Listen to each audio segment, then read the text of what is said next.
talk some players on the trade block that we might be interested in. Maybe the 49ers can jump in, swoop in, take someone. I don't know. We'll jump into it, talk about it. Then, of course, I haven't made a video on it, so I'm probably going to make a video on it today, even though it's technically 2 days late video on some of the offensive linemen the 49ers have signed. Not signed, but interviewed. I don't know why I said signed, but interviewed for the Combine. I do like a few of these. I like a couple, and one of them I'm not a big fan of. Hopefully we won't draft him. And then, of course, we'll talk about the Brandon Aiyuk possible trade situation, kind of just dive into that, how we feel about that. And then if we have time, if we're feeling ourselves, if we're still feeling ourselves and everything's going great, whatever, things like that, we will check into the Combine, look at some Combine stuff for offensive linemen and see if something pops out. See if something just jumps out to us. Be like, oh, look at that offensive lineman. Maybe he will be someone we draft. So, but as you guys know, we are brought to you by water. Without it, I wouldn't be here today. It's good for my body. It's good for your body. It's good for your skin. And it's good for my skin. And it's good for your organs. It's good for your bowels. Just all around good for you. Drink 1 glass a day at the least. I know some of you aren't doing that. H2O. It's the way to go.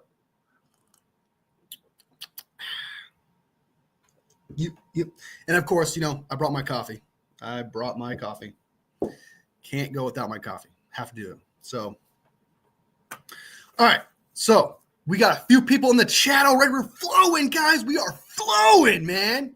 Love it. We got Val OG, of course, like this live. I appreciate you. Thank you so much for liking the live. Straight up, I saw that. Thank you so much.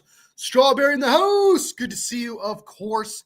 Also, I officially have added Commanders fans to my shit list. I would love to hear why, because I have no problem with them. Good afternoon, Wolfie, and everyone in the chat. Hope you all having a great Monday. I think it's pretty good so far. Everything's working pretty well. Everything's going smooth. Hope says, hey, Hope, a new hope. It is Wolfie Live, a new hope. A bunch of assholes taking shots at my team and my QB. Yeah, bastards. It's always gonna happen, man. Val, Strawberry, Michael A. We're showing some love. That's what I like to see. That's what I like to see up in her. So let's go ahead and jump into a couple things. But first, I want to address what Strawberry said about Commanders fans. I have no problem with Commanders fans. I mean, I know they're going to be excited about Debo, but Debo's washed, dog. If they want to get excited about that of a player of 2021, I do see a lot of TikToks, a lot of videos of people saying, "Oh, we got Debo," and it's like he was a liability in the Super Bowl. He was a liability in 2024. You want to be excited about that? Go right ahead, my guy. Go right ahead, my guy. Then I also think that as for people talking shit about our QB and stuff like that and our team, that's just going to happen, man. Especially after the year that we had and things of that nature. And the Brock Purdy hate is always going to happen, man. You gotta. I can tell Strawberry that really gets to you, man. When someone talks shit about Purdy, but the Purdy shit talking is forever going to happen, man. You gotta get on board with it. Until he wins a Super Bowl, that's pretty much what's going to happen. There's no matter what, dude. The Brock Purdy stuff is always going to be out there. People are always going to talk shit about him in general. As for the team, some people say the window's closed or whatever. We're rebuilding because we're getting some wide receivers. Don't listen to them, man. They don't know what they're talking about, dude. We know what the schedule coming up. We know what the weapons we have. We know what the situation we currently have right now. I don't understand how anyone can think the 49ers. If people who truly, outside of haters, I'm talking about people like professionals who actually see the team. I don't know how you could actually look at that and say, okay, their Super Bowl is closed. I know there's going to be haters out there that are going to say that, but I don't take haters' words for anything. So like if an Eagles fan, Cowboys fan, anyone in the NFC West talk shit, I don't take their word for value. Really, honestly, shouldn't. They're just trolls, guys. Like, honestly, trolls are just there to get your attention. They don't truly believe these things because they truly don't know, right? They're not saying something out of actual information. They're not saying stuff out of actual belief. They're saying things to get you riled up. And what gets you riled up is telling you, hey, your team sucks, your quarterback sucks, everything about it sucks. That's just how trolls work. So we have to get on board with understanding when a troll has been activated, when a troll is engaging with you. And when that happens, such as the one that's we all, I'm sure, familiar with, like Jim Everett, the GOAT guy, whatever. I've seen him in Rombo's lives, and sometimes he comes in here, Tarot Dome's lives or whatever, he's just trolling you. He's engaging with you because he wants that satisfaction. You guys got to stop engaging with it. It's the only way to get around it. My ex from DC laughed at me about Debo. Diva, also known as Cancer Gun. I agree. I think Diva, he was a diva. He wanted out. I think he was a liability in 2024. All he did was just hold back the team. When the team needed him the most, he does not show up when the team needs him the most. The last time the team showed up when they needed him the most was in 2021. That was it. In 2024, with Aiyuk down, Pearsall being gone, and hopefully he would come back. It was all Debo. It was the Debo show from there. It was like if Debo needs to step up, and he was not, man. We tried his best in the Rams game that knocked us out of the playoffs. We really relied on him. Fans all knew that we shouldn't do it. We did it anyway, and guess what? We lost that game. So he was a liability in 2024, and in the Super Bowl, he was an even bigger liability, getting 11 targets for 3 receptions when Aiyuk should have been more of the priority. Juwan Jennings was some more of the priority, but I think that if you shifted Debo's role there into Aiyuk's situation, I think we probably would have won that Super Bowl. But I think I truly blame Debo for a lot of that loss for the Super Bowl in 2023. He was a liability in 2023 Super Bowl. He was a liability in 2024. We got him off the books. Don't have to worry about his diva problems anymore. And not to mention, the best part about this is we got out from under that contract. So that means in 2026 and 2027, we're clear from the Debo stuff. We saved up a lot of money.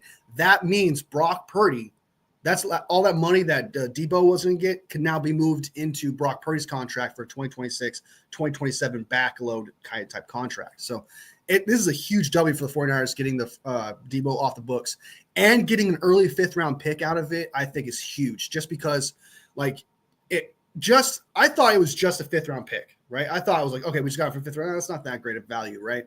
But with the contract also being taken, this was a W. This was probably a really, really great win for the San Francisco 49ers. They get an early 5th rounder and they get out from the contract. That is insane. That is like 3rd round, 4th round type value. So in my eyes, we got like a 4th and a 5th in that way. We really like it that way. So I'm happy with it. I really am. I'm really happy with the Debo trade. So happy with it. Oh my God, my tonsils are getting swollen again. This live might have to be short. I'm going to start gagging on live and stuff. That's not something you guys want to see. I have no problem with being excited, but you don't need to be assholes about it. I can't believe they blame Brock for Debo's drop in production. They're just talking shit, man. That's not even a fact, dude. They're just talking shit. And all I was saying was it's hilarious that that media talking heads are hyping up Debo when just months ago they were calling him washed. NFL media nerves are insane. Yeah, I don't really pay attention to talking heads like that. Talking heads are paid to get people riled up. They're paid to bring up wild shit so that way you talk about them. They don't really know in depth of what's happening with the team. And not to mention when they talk about Debo and how great he is, they go, Debo is amazing. Back in 2021, that's usually how the conversation leads. So we have to, Strawberry, we have to be strong, man, and realize that these narratives are just going to have to happen. Like not have to happen. They're inevitable, man. They're just, no matter what, someone's going to talk shit about Brock Purdy and they're going to say things about Debo to support their argument that Brock Purdy's not good, right? They're going to say the reason why Debo wasn't great is because of Brock Purdy. We've all seen the drops. We've all seen the lack of separation, right? We've seen the lack of effort from him. We know that.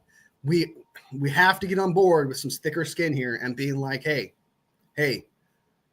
well, I know the truth, and I know that you're just trolling and you're trying to get me all upset. That's just a fact, man. And talking heads, man, on like main media like Nick Wright, Colin Cowherd, and all those other people, their whole spiel, the whole idea of their sports talk, they don't know nothing about your team, man. They don't watch all your games. They don't actually listen to all the stats.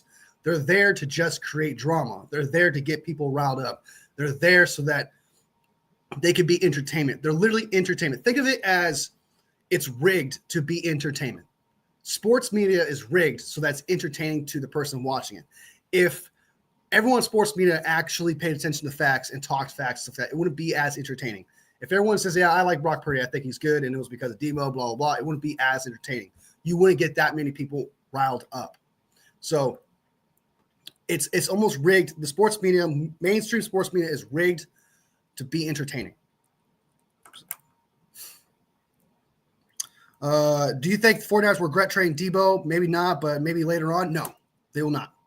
I've said this before, and I'll say it again. Debo, if Debo plays good for the Commanders, good for him. I could actually see that happening because, like I said, I've said this before in many videos, but I'll say it again. There's nothing better than having a chip on your shoulder, proving people wrong, try to prove people right even. There's nothing more powerful than that to make yourself try hard again. With that being said, with Debo being on the 49ers, he was never going to have those chips on his shoulder.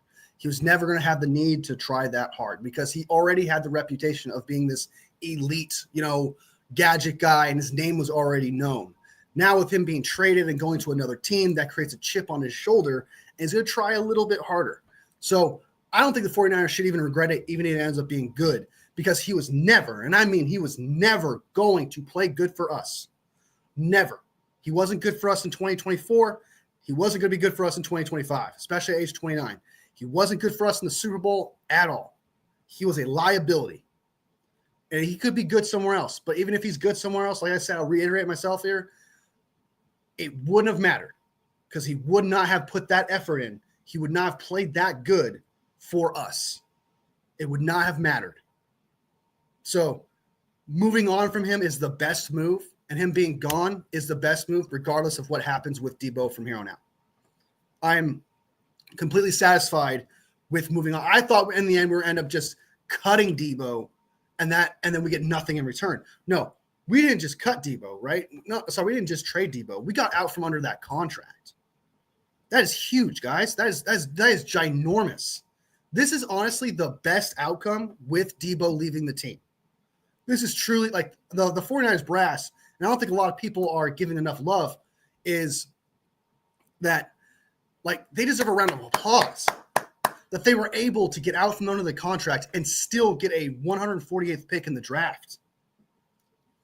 That is phenomenal. Like it's crazy good, right? And you got people who love Debo as a player. You got people who play Madden who love Madden players, and they love him for that reason because that hype. And Debo's that type of player in Madden where you play really good. So a lot of people are going to say, oh, I believe in Debo. I love Debo. And, oh, he's my favorite player, so I'm going to defend him, etc. You're going to have Debo stance. That is just a fact. But reality is, the reality of it all is, he was never going to play good for us. The worst outcome was that we were going to cut him and take a huge cap hit, and he's going to play good somewhere else, but it's not going to matter. Like the best outcome was trade for a 5th-round pick and get out from the contract and him being off the team. So, yeah, I'm perfectly happy with him being gone.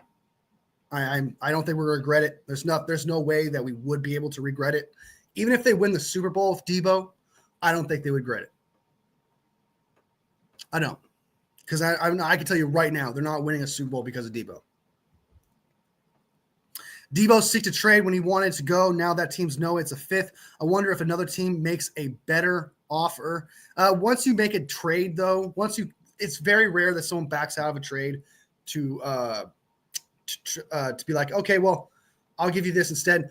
I highly doubt another team is willing to take on the contract of Debo Samuel. You have to keep that in mind, man. You got to keep that in mind, guys, that taking the contract, usually you have to pay extra for that.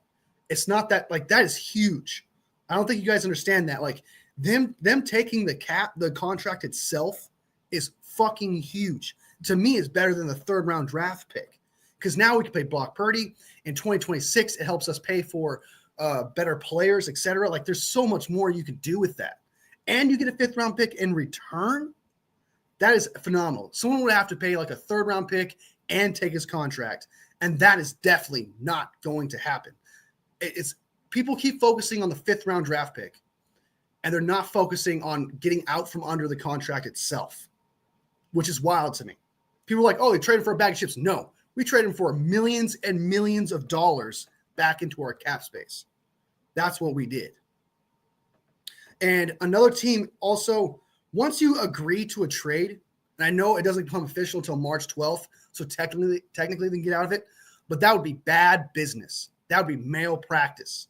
You would honestly, John Lynch would ruin his reputation. He would never be able to make a deal before. He would never be able to make a deal before free agency ever again. He will completely tarnish his reputation.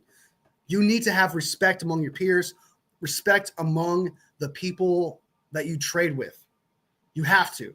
That way, they'll come to you because you'll be honest. You will have good word.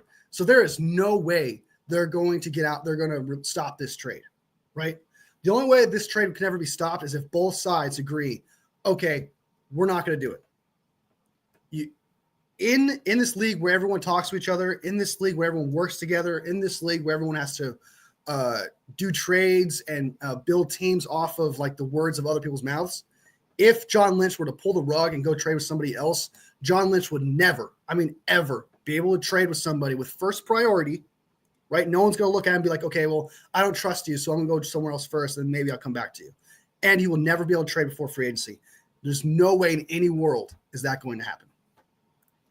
I don't think they regret trading Debo at all. I actually think it would be good for Shanahan to not have Debo to try and force feed. Exactly. That was kind of the biggest concern with the 49ers in that Rams game. It was like everyone knew that with Debo complaining, oh, Kyle's going to force feed. I was like, no, he wouldn't do that. He's not playing very good. And he did that. And it was a big mistake.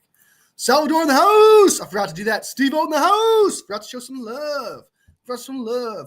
He wasn't over targeted at all. Juan had more than 30 more targets. He was targeted enough, 51 targets, and then you're not counting his jet sweeps and his running back plays, right? You're not counting those things. And 51 targets tells you is enough to tell you exactly his production. Like, I don't know why we're shaking our heads as if like 51 targets isn't some like it's just chump change of targets. That's a lot of targets. That is a lot. That's enough to tell you exactly his production. It really honestly is. And the reason why Juwan got those plays is because Aiyuk was out. And with Aiyuk out, he took more bulk of that situation. And with Debo not getting separation, Brock had to move to his next, read, etc. And it causes Juan to get the ball more because he knows that Juan, even though he's not that open, 50-50 ball, he's probably going to come down with it, not Debo. So I understand that Juan got more targets, but it's just because Brock knows that if he throws to him 50-50 is better. Also, he took over for Aiyuk. Papa J in the house. Good to see it. And 51 targets is enough, man. 51 targets is enough to know exactly what you're capable of doing. So I'm going to be in and out. I'm getting ready for my physical therapy. Gonna learn to kick and punch and gonna do the doing physical therapy. You gotta stop kicking people, man. Gotta stop kicking. Scary Terry, Bebo, and Luke McCaffrey. Luke McCaffrey didn't play very well last year. Maybe he'll take a step up. We'll see. He's kind of looking like a bust his first year, but that could change obviously because 1 year doesn't define a player. Scary Terry's nice. I think Debo could benefit from that deep threat from Terry McLaurin. I think he really could. I just don't think Debo is going to be that kind of guy. I think Debo is going to be used on like 3rd and 2, 4th and 2, things of that nature, right? But if the Commanders use Debo in any intermediate and deep routes, they're stupid. All right, you use Debo for short routes and jet sweeps, screens, etc. And I know that the reason why he might do really well with the Commanders is because the Commanders do a lot of screens. They do a lot of screens. I think they were like 3rd in screens last year with Cliff Kingsbury. So he really could benefit from that. That really could be the bread and butter for Debo there. And it might be a perfect spot for Debo to succeed. That's why I think he actually might play good for the Commanders. This sucks, but I just bought a new Debo jersey last year, so I guess I'm going to have to trash it. Yeah, I don't buy jerseys just because football is like high turnover. Anyone can get traded. If I were to buy a jersey, it would have to be someone who I know is going to be like a 49ers alumni, such as like Joe Staley, someone worth buying. Frank Gore is someone worth buying. I think at this point, if Brock Purdy gets his contract, he might be someone worth buying. At the point, George Kittle is worth buying. But like players like Debo, I think people will remember Debo. Honestly, I would keep the jersey. I honestly would. Like, I wouldn't trash it just because he might go down as like, even though I understand that he had kind of like down years or whatever, he still kind of made history with how he won with the 49ers. Keep that jersey, man. Don't trash it just because he might end up being it might be worth it down the line. Okay. It might be worth it as in like people are going to remember Debo as a great 49er. So I would hold on to that. I would hold on to the jersey just in case that happens. It's still something, right? And it's not like he trashed the 49ers on the way out. When he left the 49ers to go to the Commanders recently, he was actually very respectful about it. He actually went out lengths to show credit and love to the 49ers. Like he threw an edit out there of him playing, saying, "Hey, all respect, y'all, love you guys, etc." and things like that. So it's not like he left on bad terms either. So if he left on bad terms, he was a complete douchebag, I'd be like, yeah, trash it. But no, dude, he was like, it's not trash worthy, I don't think. What size and color? Not bad business showing players what happens when you act up. I truly think Kyle Shanahan loves Deebo Samuel. I think Deebo and Kyle are actually really good friends. It was just Deebo's main idea, like, hey, I want to get out from under it. You don't, I'm not succeeding here. I'm not the number one target. I want to go somewhere where I'll have a lot more success. And Commanders is a place like that. Kyle and John kind of did him a favor, sending him to a place where they do a lot of screens. They do a lot of things where Deebo would be used a lot more for his gadget ability. So I actually do think that Kyle and Deebo still have a good relationship. And I think they like I said, John Lynch says, I will honor it and stuff like that. I think Commanders is a perfect spot for him. I think moving on from him was perfect as well. And I still think that there's no animosity between him and the 49ers. I really honestly don't. Maybe him and the long snapper. Maybe him and the long snapper might have a little animosity there. Sprinkle a little animosity. Bro, I said physical therapy, not MMA class. Hey, you're gonna come out with a super strong, like buff ass arm from doing those exercises they have you do. That 21 is special. It's okay to remember that and still be happy to move on. Exactly. There's still thanks. I wouldn't say Debo is jersey trash worthy. I don't think so. Teams still try to draft the next Debo, Purdy, and now Puka Nacua. I love Puka, dude. I think he's a great wide receiver. People are trying to get their Purdy guy. They're probably going to think about this. They're probably going to think this draft is because this draft is weak in quarterbacks. So they're probably thinking, oh, there's a Debo in here somewhere, right? Or there's a Purdy in here somewhere. And I do understand that there are teams out there that are trying to like get their own Debo. I think the Jets tried doing that.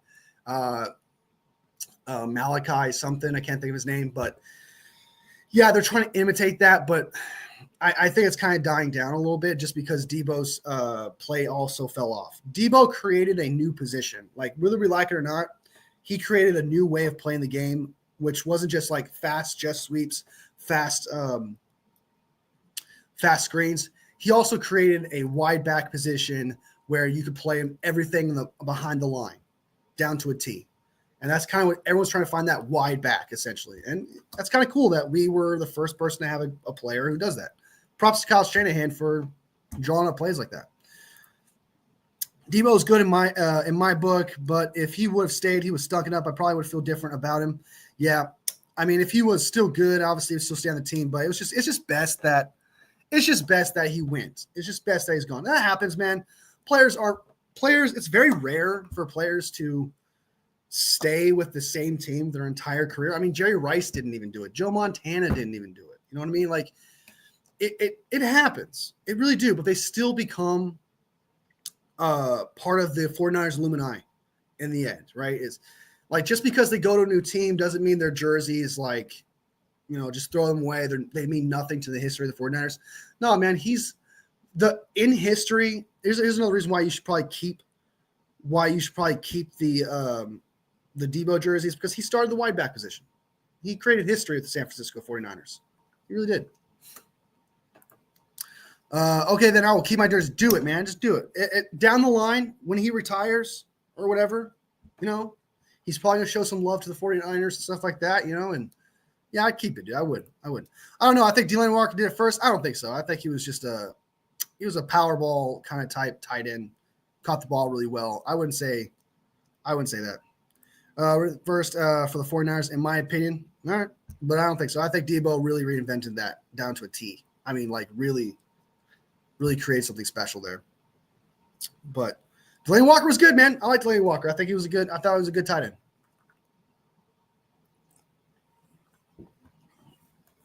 He was a great tight end. 6th round pick, by the way, Delanie Walker. So Delanie Walker kind of fell into the 49ers lap there. All right, let's go ahead and jump into the next thing that a lot of people are talking about as well, which is the Aiyuk trade. The Aiyuk trade situation. Now, the last time I talked about this, I don't think I talked about it. I think I talked about it briefly in a live when the Debo trade was happening. I think I also made a video on it, talking about how Aiyuk can't be traded. Well, new information has come to light, and with new information comes a new analysis. I thought that my biggest problem with Aiyuk's trade situation was they couldn't get out from under his contract. They could not get out from under Aiyuk's contract. They signed for the contract. It's way too much dead money. Well, according to David Lombardi, so if David Lombardi's wrong here, then I take this back, right? But if he's right, and the 49ers can technically get out from under his contract before April 1st, he is still technically tradable. Will there be a cap hit? Yes. I think $7 million or $8 million, something like that cap hit. I could be wrong, but it's something of that nature. They can still get out from under Aiyuk's contract. But the other team, though, however, would have to absorb said contract that the 49ers inevitably would consume on April 1st. No April Fools. It's not April Fools, guys. It's not April Fools. It's not a long April Fools joke. This is serious. April 1st, Aiyuk officially, all of his contract, everything becomes official. So they can't. So there's a window here for the 49ers to get out from under Aiyuk. That changes everything. That changes all of it, right?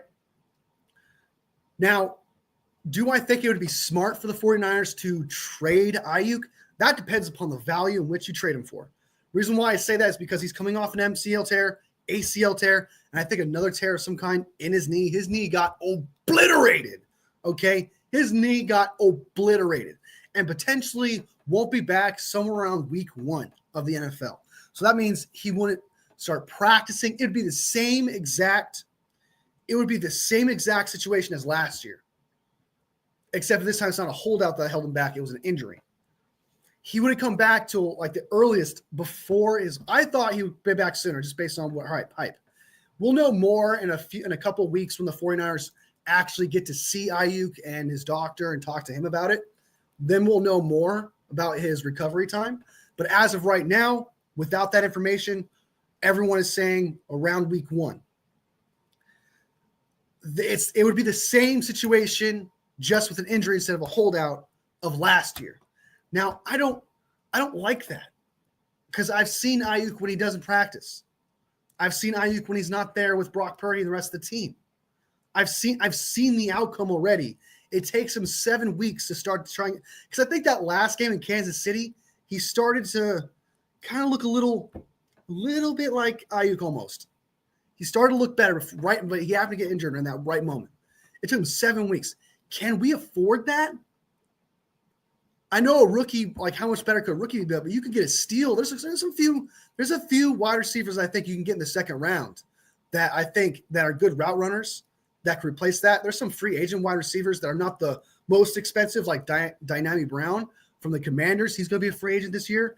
I think he's an excellent route runner, right? And he can catch the ball when it's in his hands, and that is something Brock Purdy can do. So I think there's a window they can get rid of him and still replace that kind of production, especially ones that you're not where Aiyuk's not going to be that same guy until like week 7, week 8 tops, right? And you don't even know if he's going to be the same player with that injury, because the injury he has, could be a career ender. Not only that, it could be a talent regressor. Like this injury is brutal. And if we go past April 1st, there is no turning back. There is no take backsies. Aiyuk's going to be on this team for at least 2 years. 2025 and 2026, Aiyuk will be on this team no matter what, because that cap hit is huge. So if they trade him, it's got to be before April 1st, and you got to be certain, confident, that he's not going to be great or the number one wide receiver starting week 1 when he returns. You have to be confident. And that's the job of the 49ers front office. That's the job of John Lynch and Kyle Shanahan to make that judgment. That is their job. They're getting paid millions to do that. And if they're wrong, they got to swallow that pill. If they're right, they get the praise. Us as fans, we can critique it now, right? But we don't know the tea of everything. We don't even know exactly how serious his injury is. But the 49ers and Kyle Shanahan are going to know within weeks. Hopefully before April 1st would be nice. So if we traded Aiyuk, it would have to be for, his value has never been lower right now. Aiyuk's value has never been lower. If you were to trade him somehow, you need to get a second rounder. You need to get a second rounder for him. Because then you can get a wide receiver, I think, in the second round, late second round, who are good route runners, who have high potential. Do I think would be like Aiyuk in 2023 or 2022? Probably not. But you do get a wide receiver with high potential. Someone who would probably be just as good as Aiyuk recovering from his injury from week 1 until he gets better, until he gets back to normal form. Like, if you traded Aiyuk, it would have to be for a second-round pick at the very least. So if you don't get a second-round pick for the guy, and the only offers you're getting is early day 3, day 4, fourth-round pick, late third-rounder, I'm not doing that. I would rather take that contract and hopefully Aiyuk's the same player. That's something I'd much rather do. The second round pick, I might do it. And some people are going to say, but what about the wide receiver core? You're going to take away from the wide receiver core. I don't think I don't understand this at all. Okay. So the problem with the 49ers is protection. It's not weapons. And you're like, well, they just took away 2. Debo was a liability regardless of whoever's on the team. He was a liability, needed to be gone regardless. We could have literally just Debo as our only weapon. It would have been a liability. We could have had, because we've seen it. It was a liability. We could have Debo and 5 other weapons. It was a liability. So I almost don't even count Debo as a surplus towards our wide receiver core. Him getting, to me, him off the books made us better. I actually think we're a better team with him gone. As for Aiyuk, that is a risk. That is different. If you were to do that, you need to get a guy in free agency. That's not cost a lot of money. It's a route runner and a second-round pick is what you got to do. And I don't think you need, because you have Juwan Jennings, 50-50 guy. You have George Kittle, who will see more targets because of it. And then you have Ricky Pearsall, who would be the new Aiyuk in this situation. So with that being said, it would just be, with that comparison, it would just be an Aiyuk who's Pearsall. So Pearsall would take the spot of Aiyuk, and the rest would be the same. You have CMC with potentially a better offensive line. The only negative that would be compared to 2023 is that you wouldn't have Debo. That's it. Talking about value-wise. So Pearsall would take the place of Aiyuk. You still have Juwan. You still have Kittle.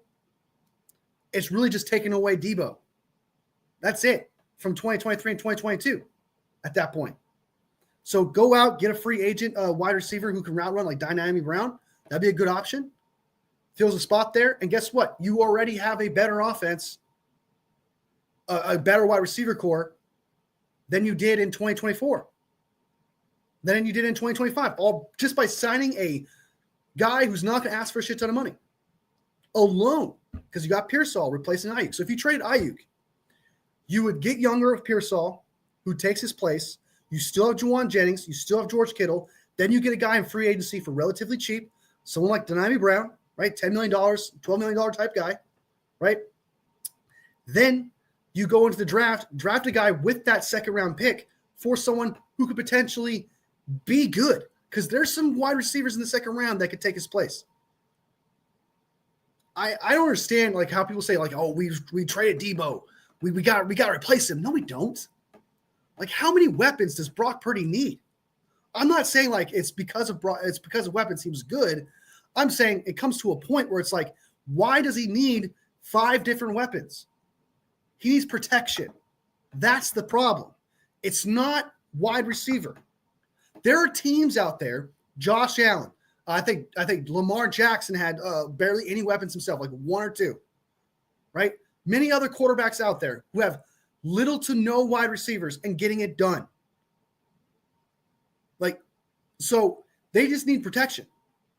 Brock Purdy just needs protection. That's what he needs. Not a wide receiver to replace Debo.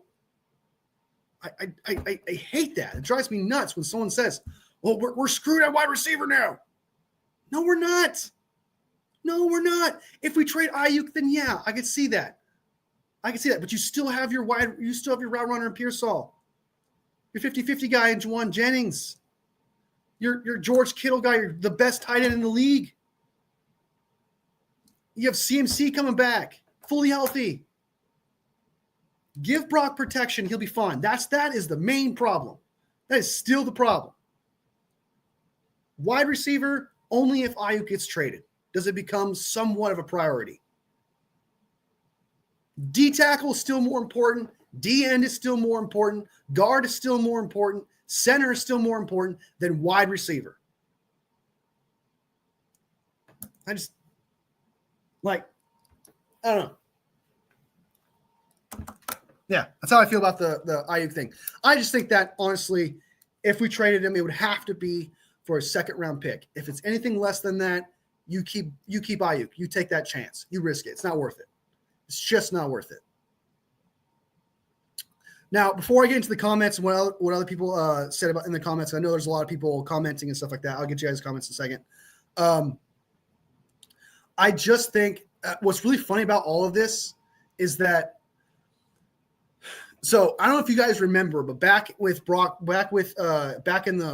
off season, the 49ers could only trade Aiyuk to certain place that he wanted to go. 49ers could only trade Aiyuk to places he wanted to go. And he had a list of players. He only wanted to go to the Steelers, and I think there was another team, the Commanders, and there was a couple others. And I can't remember what the trade value was. I think it was a second-round pick from the Steelers, which would have been a late one. I think that was the case. I know exactly what the trade value was for him, and that almost happened, by the way. But the Patriots offered a lot more. And I can't remember what it was, but they offered a lot more for Aiyuk. Aiyuk turned it down. He said, no, I don't want to go there. I don't want to go to that team. So I'm not going to sign their contract. So you guys send me somewhere I like. He had power. He had some word where he wanted to go. Guess what? Now that Aiyuk has signed this contract and there isn't a no trade clause in there, we can send him to the Patriots. We can send him to the Browns.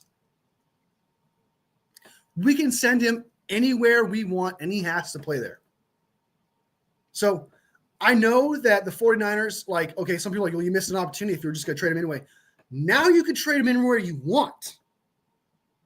You can send him anywhere you want. So the 49ers, with this contract, have gained power back with Aiyuk. That's kind of a W. That's kind of a W move by the 49ers. I'm not going to lie to you. That's kind of a W move, because now they can send him to the Patriots if they want to overpay for him. To the Browns if they want to overpay for him. They could also pay. They could add Aiyuk to a deal to get Myles Garrett. They could package him for something else. There's things they could do now. They're not chained to what Aiyuk wants to do. Aiyuk has to go and play wherever he is sent to by the 49ers, no matter what. And I'm telling you right now, if the 49ers were frustrated with Brandon Aiyuk, with how he's handled the contract, and they're still frustrated with it to this day, that means there's animosity towards Brandon Aiyuk still. That means they don't give a flying fuck where he goes. Debo, they cared because Kyle liked him a lot. John Lynch liked him a lot. They respect him a lot. Debo showed love to the 49ers. So I think they're happy sending him to the Commanders. I think 49ers fans who are Debo stans are happy they went to the Commanders. When it comes to Aiyuk, though, that's a different story. So, all right. Let me go ahead and jump into these comments. I know you guys had a shit ton of them. Let's go ahead and jump into them. I wouldn't trade him, says Strawberry Reacts, just for a second-round pick, man. But I'd be weary about it, too, myself. I'd be a little bit worried. Let him come back from injury and see how he looks. Plus, you won't take the additional dead cap. If they still want to trade him next year, they could get out a good deal. No, they would still take that cap. It's official. The moment April 1st kicks in, his contract kicks in. So they would take it at a serious dead cap. It's not – they can't trade him next year. They have to make a decision by April 1st. Realistically, what team would trade for him? Week 8 return at best. Trust me, an internet doctor. That's funny. I've heard training camp all the way up to like mid-season. I have heard that before. But we'll know more when the doctors come in. And then when Kyle Shanahan and John Lynch release I'm sure they're going to come out with news and say, hey, we can't do this or we can do that or whatever, he's ready for this time, whatever. We'll know in a couple weeks exactly what his leg looks like and his knee looks like. But there's opinions everywhere right now. I'm hearing training camp. I'm hearing week 1. Like you said, I'm hearing week 8, week 7. I'm hearing all over the place. He was good in week 5 against the Cardinals. I got a feeling that without Debo on the team, BA is going to become more of a diva and be harder to deal with. That is a potential. But Aiyuk's never been a diva on the field from what I've seen. I don't think he's ever complained about not getting the ball either. But then again, we do now have a rich Aiyuk. I think it was just I'm not gonna agree with that. I'm gonna disagree with that a little bit just because I think Aiyuk just wasn't very good at the negotiation table. But as a player and a teammate, he's always been solid. He's never been a vocal guy. He's never been a type of guy to, just snap out of nowhere. Debo's kind of always been like that guy you kind of felt when, like him, like if Aiyuk choked out a long snapper, I'd be shocked, utterly shocked. But Debo choking out a long snapper, I could believe it. I could believe it.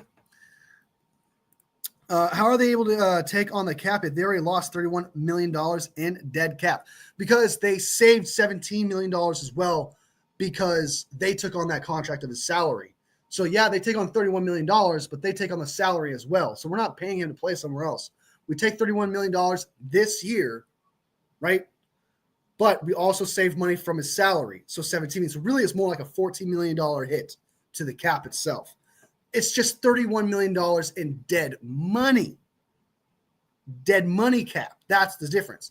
But in 2026, 2027, there is nothing. They take on all of it. So we're good there. It's really more of I think because we were at $51 million plus the savings we made by them taking on the contract, we were at $34 million. So that's how we're able to get out from under the Debo contract. Will they be able to sign anyone in free agency? Yes, they would. Of course. $34 million. Why not? Not to mention the money you save in 2026, 2027. It's not a one-year basis thing, right? And $34 million is a lot of money. Not a lot of money, but it's like, it still ranks you like, I want to say like 12th in the NFL with cap space, 12th or 11th, something like that. You still have a lot of cap space and a lot of ability to move. And then not to mention with the Debo move, you saved cap space in 2026, then you saved cap space in 2027 as well. So you're able, if you were to sign a free agent for, let's say 3 years, you can sign him to make the cap hit, let's say $5 million this year, but then have him take a chunk of what Debo freed us up for and add it to, you could backload it to 2026, 2027. Not the $34 million this year thing isn't everything. It's what you do. It's how long is the contract and where do you place that money? So what the 49ers are probably going to do in free agency is they're going to take the $34 million, take a small cap hit, and then move it to 2026 and move it to 2027. That's probably what they're going to do. So that way the $31 million cap that they took, which really was like 17 million, 16, whatever it was, from Debo being gone, they could still work around that and make moves. If they sign players to a 1-year deal, then that would affect the team because that's 1 year and you're not moving it around. I guess you could add void years if you wanted to. That's what void years are for. Take the chunk of money and move it on to the rest of the contract. So there are things that they can do to adjust. $34 million is you could still sign Drew Dahlman. You could still sign a solid wide receiver. You could still sign a guard with that type of money. There are still things you could do with $34 million. Especially since there's more cap down space. Are we just tanking? I'm so confused by the Aiyuk trade discussions. We pay him and then trade him 1 year later. They should have just traded him last year. Well, I just spoke about that. I think that they probably would have traded him to the Patriots, but he said no to that. I disagree. I strongly disagree, Strawberry. I think that it's not tanking if you were to get rid of Aiyuk and get rid of Debo. Just because you still have Juwan Jennings, you have Pearsall who's looking like a solid route runner, you have George Kittle, and you have CMC. The weapons are still there, even if they're gone. Then you get a guy in free agency. Then you get a guy with that second round pick if you were to trade Aiyuk. Far from tanking. Tanking would be trading George Kittle right now. Tanking would be trading Fred Warner right now. That would be tanking. Tanking would be trading CMC right now. Those type of players, those players would be tanking. Trading Nick Bosa would be like tanking. No, they're offloading wide receivers who are not productive and more liability when it comes to Debo. He's gone. Aiyuk being gone, yeah, we got to see what he can do, but it's potentially to the situation where he won't even help us in 2025. We are not tanking by no means. Should we have traded him last year? Yes, but in retrospect, that gives you 2020. Retrospect is 2020 here, guys. Like, you didn't know that Aiyuk was going to play that bad in that season. If Aiyuk played great, just like normal Aiyuk up until his injury, I promise you he would not be discussed right now. There's certain circumstances that led up to this situation that makes him a trade candidate right now. It's not as simple as, we kind of changed our mind. It's not like that. There's variables that presented itself that caused it to happen. If we knew that he was going to be bad for week 1 all the way up into injury, if we knew that he was going to get hurt week 7, week 8, I promise you we would have traded him to the Steelers. Retrospect is not fair. It's not a fair assessment. Using retrospect to assess something is not fair because you do not know the variables that come into play later on. So I don't think they should have traded him last year. I think they should have signed him. Some people thought they should trade him anyway, despite his talent and what he could do. That's fine. But if you're saying, hey, we should sign him, and then now you're saying, hey, we should have traded him last year, that's not fair. That's not fair to yourself. That's not fair to the assessment, and that's not fair to the 49ers. There's new variables that presented itself when he decided to come back after he signed that contract. So I don't think this is not tanking. Getting rid of Aiyuk and getting rid of Debo is not tanking. You still have the weapons. You literally still have the weapons. Do you think any of these college players have a podcast?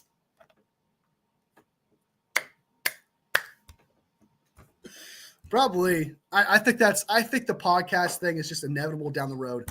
I think the podcast thing is just something that's going to happen regardless with a bunch of players and a bunch of teams. I hate podcasts because I feel like it's distraction and stuff, but it does seem like that's the norm these days that everyone just has a podcast. That's a funny comment, though. Shit, I hope they don't trade BA because I just bought a new BA jersey like 2 weeks ago. Bro, stop buying jerseys, man. You're bad luck. You bought a Debo jersey last year, and he had that crazy bad year. You bought an Aiyuk jersey 2 weeks ago. Suddenly, trade talks happen.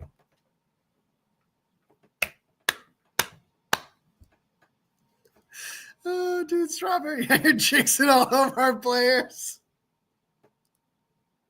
Stop it. Don't get a Brock jersey. Don't get a Brock Purdy jersey. Don't do it. Oh, my God. Oh, that's funny. Bringing Salah, taking Kyle's toys away, don't match. Don't match. Salah's here to do with less players. I think if there's players that if Kyle wants positions addressed such as DN D tackle, which I'm assuming he does, because I mean everyone and their mom can see that's a big issue. I believe that Kyle takes Salah's word for it. Whatever Salah has to say, I think Kyle actually takes his word for it.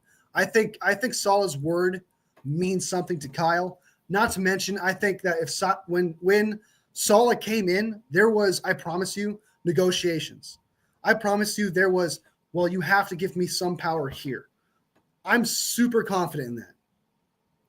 I am super confident that Salah, in his interview, wasn't talking about, hey, what would you do with the defense? It was, all right, I'll come back on these terms. I'm confident that Salah has power now of some kind. Now, and like, I mean, respectful power, because I think Kyle actually respects Robert Saleh and what he has to say. If Robert Saleh says a guy is good, he's going to take his word for it. So I do think that if Kyle thinks we need a DN or a D tackle, yeah, sure, let's do it.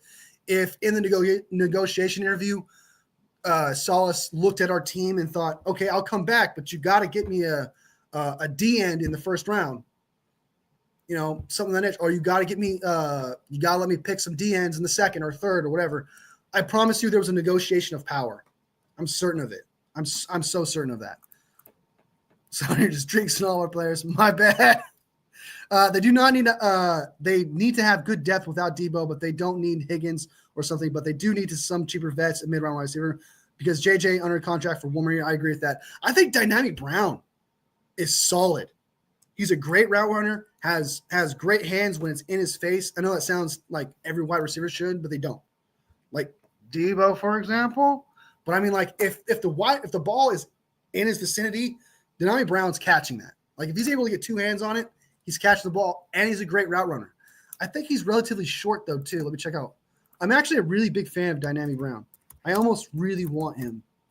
How tall is he? I think he's short. No, he's 6 foot, so he's not even short. What was his 40? I think he's fast too. 4.44 speed. So he's a great route runner. He's got 6 foot size, which is pretty good. You know, I think Dynamic Brown wouldn't cost a lot of money. I think he would be able to fill in that role to be second to Pearsall if we don't trade Aiyuk. There's options there. I know someone brought up Rondell Moore, but he's more of a gadget guy who would replace Debo. Not in a power back way, but in a speedster around the edge kind of type guy. A guy that takes the top off the defense kind of type thing. Can we really afford to wait to see how Brandon is going to produce, or should we actually make it a priority to get another wide receiver? I'm so torn at that. I'm so torn because honestly, if we were, I would be on board with either one. If we keep Aiyuk, I hope he's still the same. I hope he comes back good. If we keep Aiyuk, hopefully it's because the doctors told the 49ers brass, hey, he should be good by training camp, should be good by week 1. Telling him that, then probably keep him around. But if he's going to go into the season and you can get a second-round pick for him, I'd almost do it. I'd get a vet who's a route runner who can catch the ball, get a second-round pick. I would almost do it. It's just circumstance. There's just certain circumstance. But I do agree. Can we really afford to wait and see for that? And then if it turns out he's even worse in 2025, his value is going to be even worse. And then people are going to say, oh, well, we should have traded him in 2025 because retrospect is 2020. Eagles cut Slay. I heard about that, 34 years old. I also heard that he's potentially going to go back to the Eagles on a lesser contract. So I heard they're going to do a post-June 1st designation cut. And then I heard rumors that potentially he might go back to the Eagles on a cheaper deal. Jimmy Johnson retired. Yeah, I'm pretty sure I agree with that too. Myles Garrett will look good in a 49ers uniform. Just saying.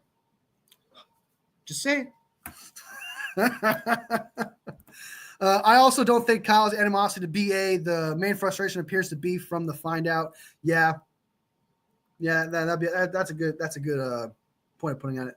I mean, how can they take on all the additional dead cap from Aiyuk? They would just take the dead cap from what would have been, I believe, his last year, technically his last year of his deal, if we were to move on from him.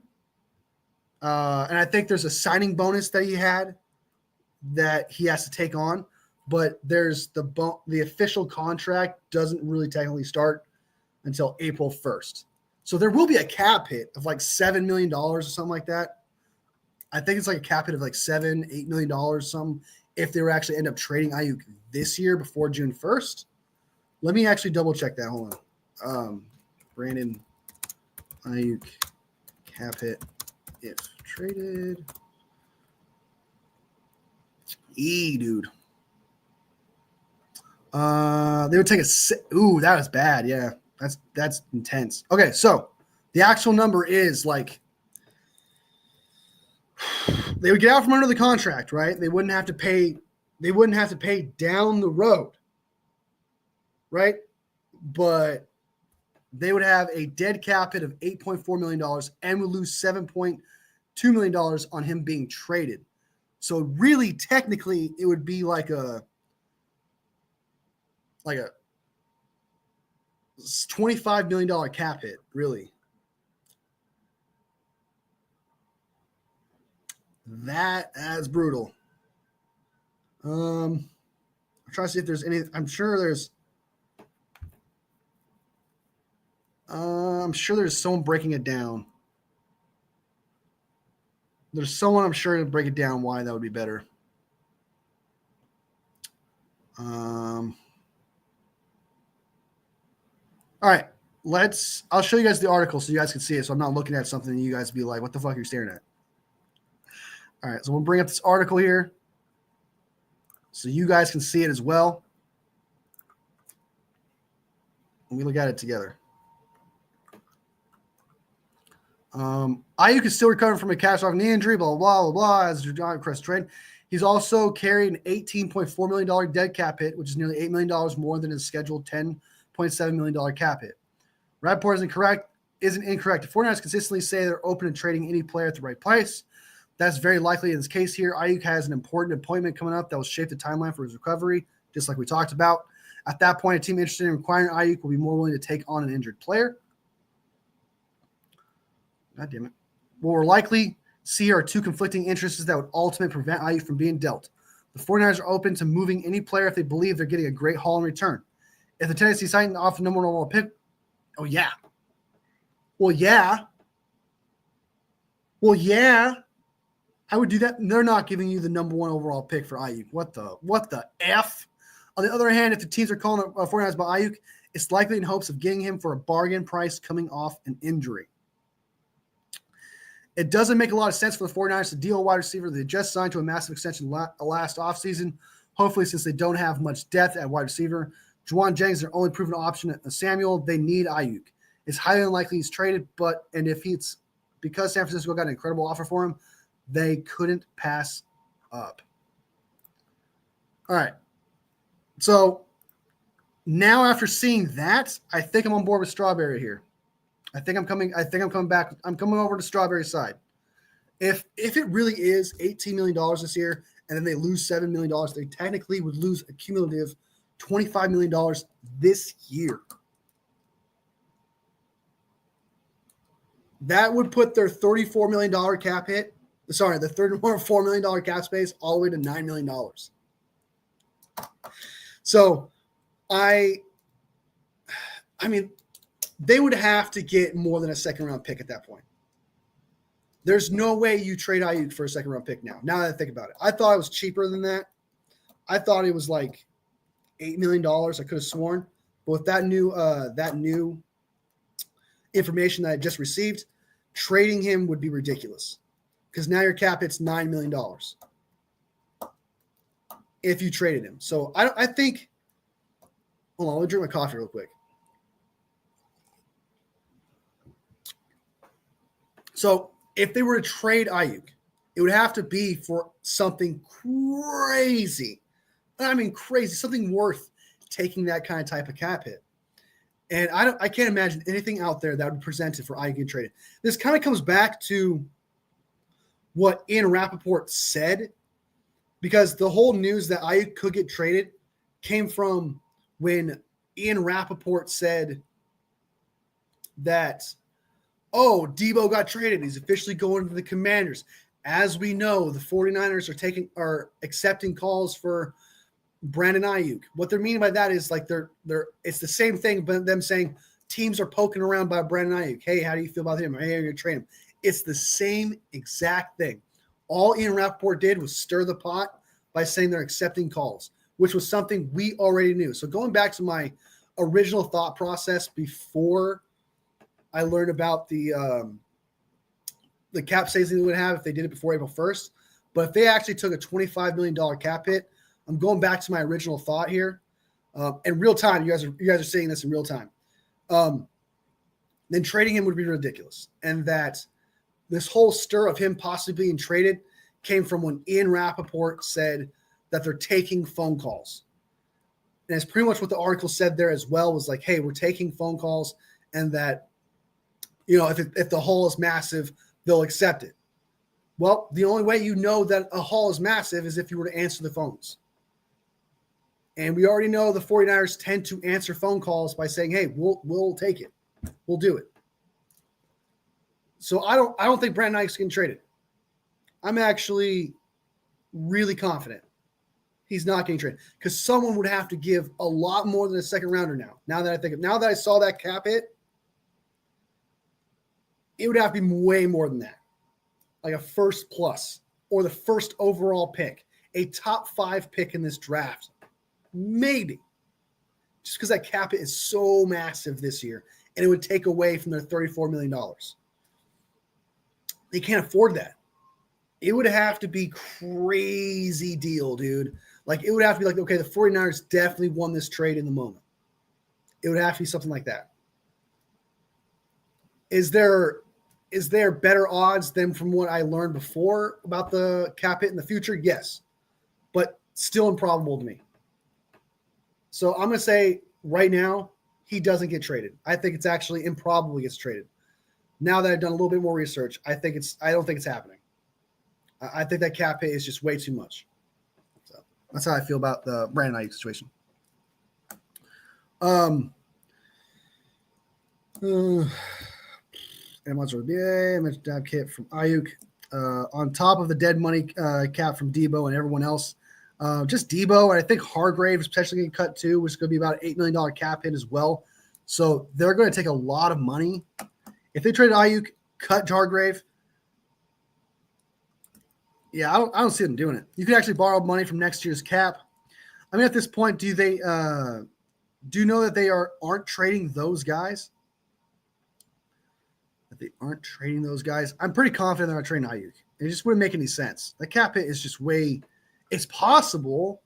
Like, it's more possible than from what with some new information.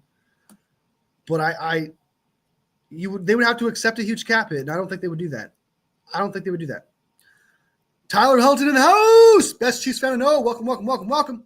Oh, and Brock, apparently they are trading Brock too. Those articles are out here today. Can I say how much I hate the offseason? Yeah, it's not going to happen until he gets signed. That's not happening. They're not trading. I wouldn't even put energy towards those things. They're not trading. They're not trading Brock. They're really not doing that. It's not happening. There's nobody in this draft that's worth taking over him. There's nobody in free agency that's worth taking over him. They're starting Brock Purdy. It's not happening. It's because people are lingering and clinging to the when John Lynch said it's not a guarantee that we get it signed. But that's just typical negotiation talk. That is something that he's technically right on any kind of contract he gets together. Like, there is no guarantee. If he came out and said we're guaranteed it's going to get done, that puts more power into the agent's hands. My cousin's he's going to graduate from high school, college. Let's go, baby. Nice. Hope he stays in Arizona. For sure. Rob D in the house. Buy a Brental and Moody jersey, drop D.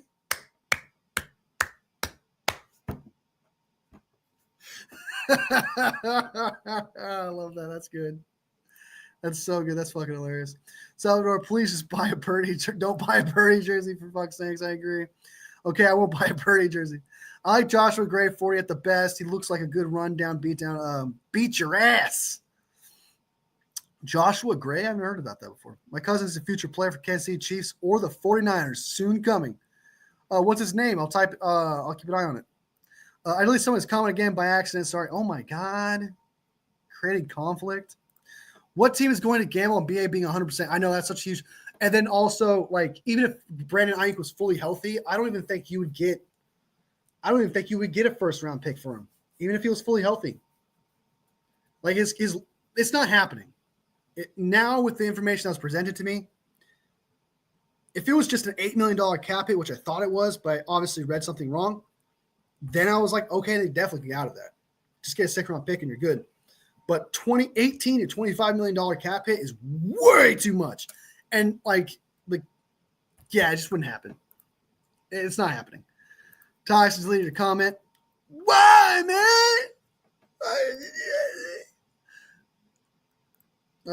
Ian Rappaport got bullied at Starbucks. I saw that. That's fucking hilarious. He kind of took shots at the Schultz guy because I'm on board. I know that a lot of people don't like Schultz guy because he's supposed to be like a Nepo baby, like insider or whatever, but it doesn't mean he's wrong because no one just happens to be at a Montana resort and they just happen to be in the same vicinity and happen to talk to each other with Matthew Stafford and Tom Brady. Like that. I'm sorry. I'm with Jim Schwartz and his reporting and what he had to say. I think it makes a lot more sense. I think that just makes a lot more sense. I think Jim Schwartz, Schultz, what he had to say, like they were meeting up. Like, let's be real. Kittle and Warner going to make cap room too. I did hear about that. I did hear that's potential. I think they will do that. But I don't think it would be a lot though. I can't imagine it being like $20 million worth. They'll probably open up like $10 million between them, like 10, 12 million between them. I think that's probably roughly what they'll get. Kittle's worth it though, man. Like even if, like, let's say Kittle is bad, not this year, but like the year after that. This is kind of weird and kind of stupid, but at the same time, it's not. I think it's worth it that you make sure that George Kittle retires a 49er. And you're kind of paying extra to make sure he retires a 49er. And I think that's crucial. Kittle is, I think as of right now, potentially a future Hall of Fame tight end. And his legacy with the 49ers fans, the brass, him in general as a player, I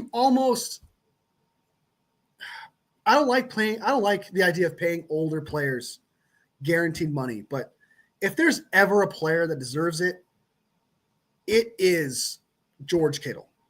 George Kittle deserves that guaranteed money, even if his play drops a little bit. He deserves it. He's that type of guy. He deserves to retire 49er. They have to make sure he retires a 49er. I agree with that.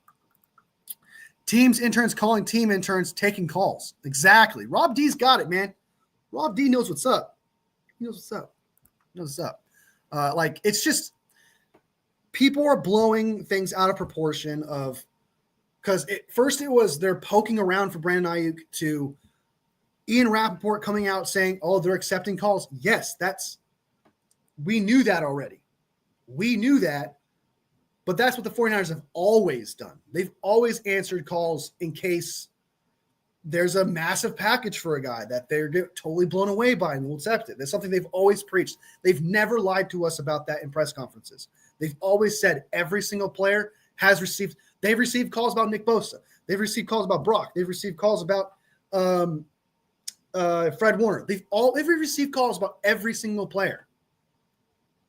They've always accepted. But they have to, certain players require a certain huge package. Pause. To accept. Brandon Aiyuk in this situation, they're doing the same thing.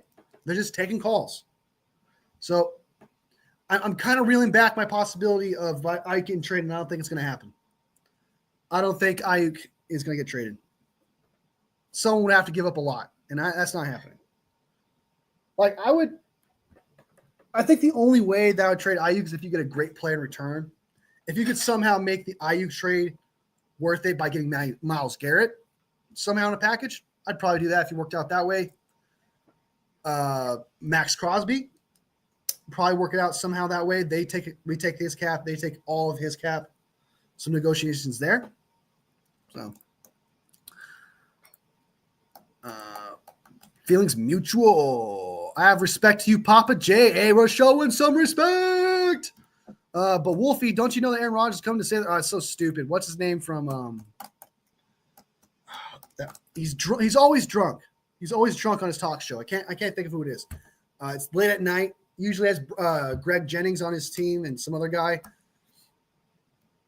He brought up the old Aaron Rodgers going to the front. So stupid. It's not happening, dude. It's not happening. Hey, we're laughing around a good time. That's not happening.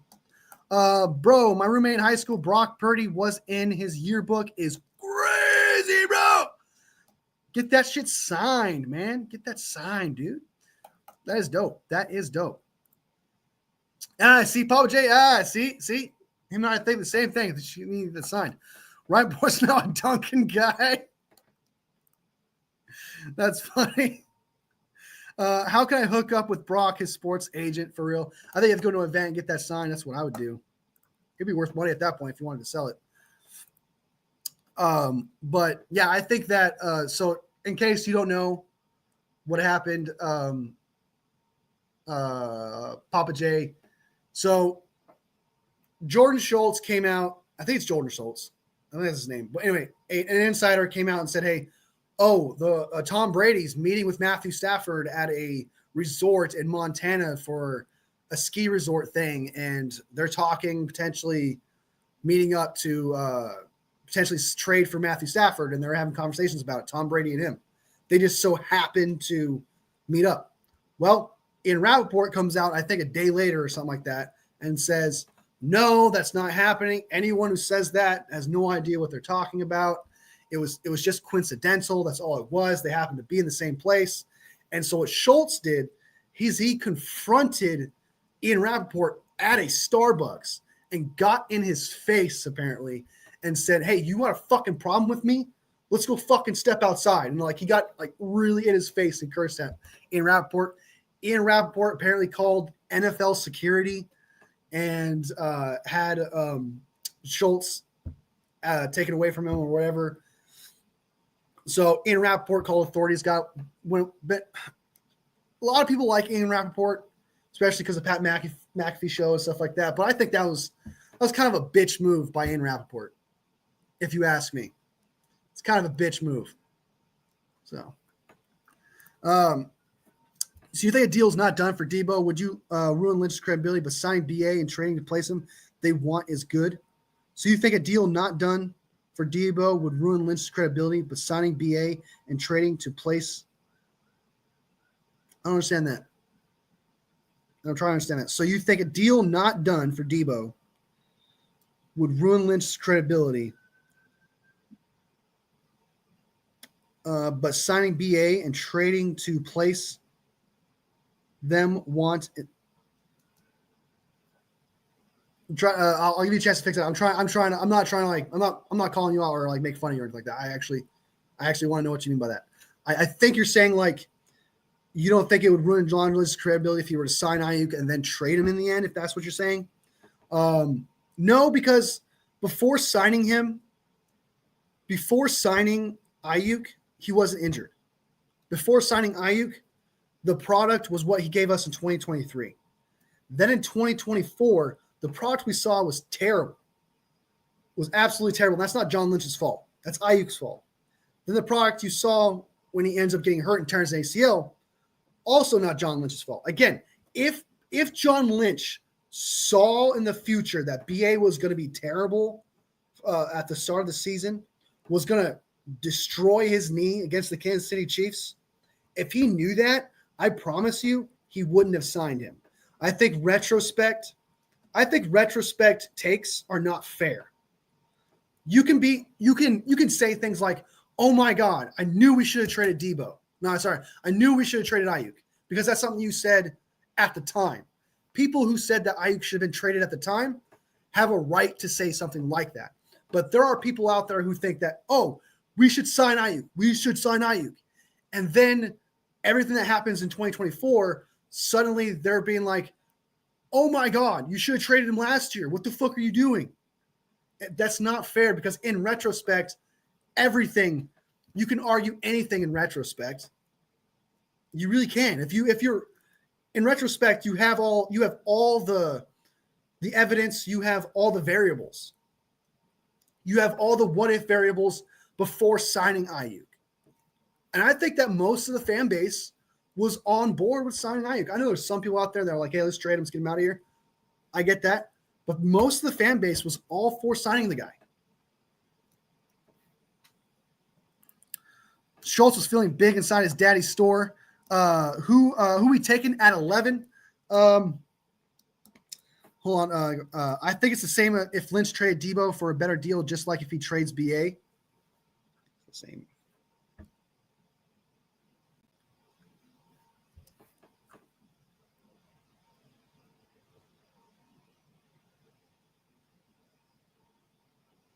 Are you saying his credibility would be the same if he were to trade BA for a good deal? I think if he traded BA, got out from his contract, made the cap hit significantly low somehow this year of like $8 million and got a second round pick, praises. I'll give him absolute praise for that. But I don't think you could do that. I don't think that's going to happen.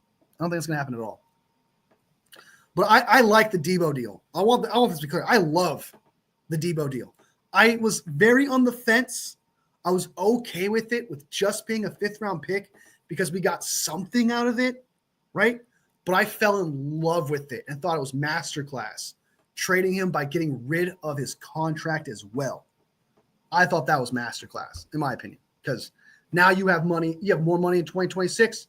You have more money in 2027. He had voided years, guys. He had voided years.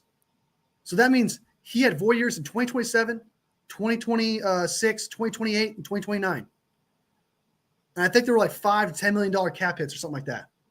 Those are gone. Those are gone now. That's such a good trade. It's such a good trade. W. John Lynch. Who are we taking at 11? All right, so who we need to get at 11. I feel like the draft, the more and more closer we get to it, number 11 needs to be best player available. I know I made that talk about how you should not get how wide receiver is not a main issue. Wide receiver is not this grand scheme of issues. I know I said that.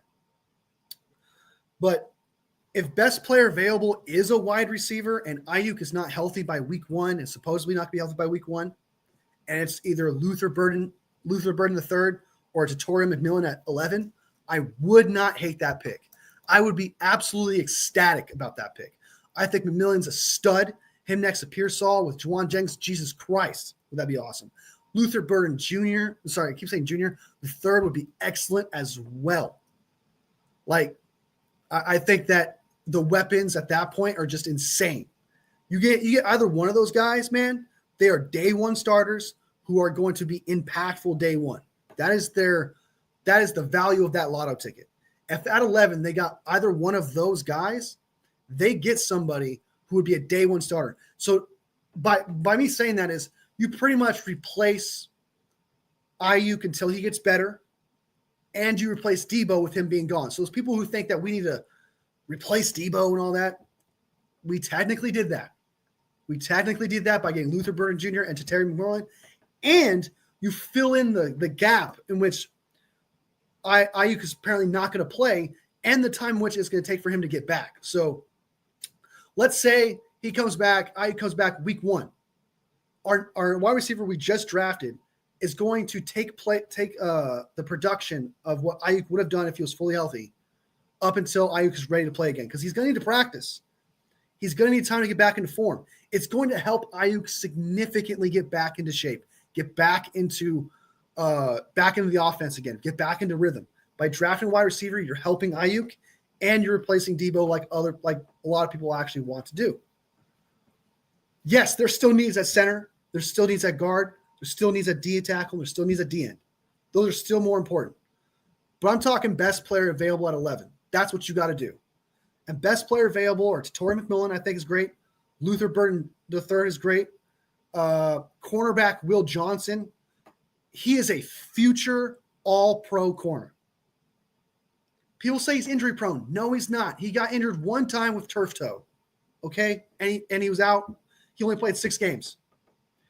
Will Johnson is a future all-pro corner. He is someone you do not pass up at 11 if he falls to you. If Mason Graham somehow falls to you, you draft him at 11. And also it fills a need.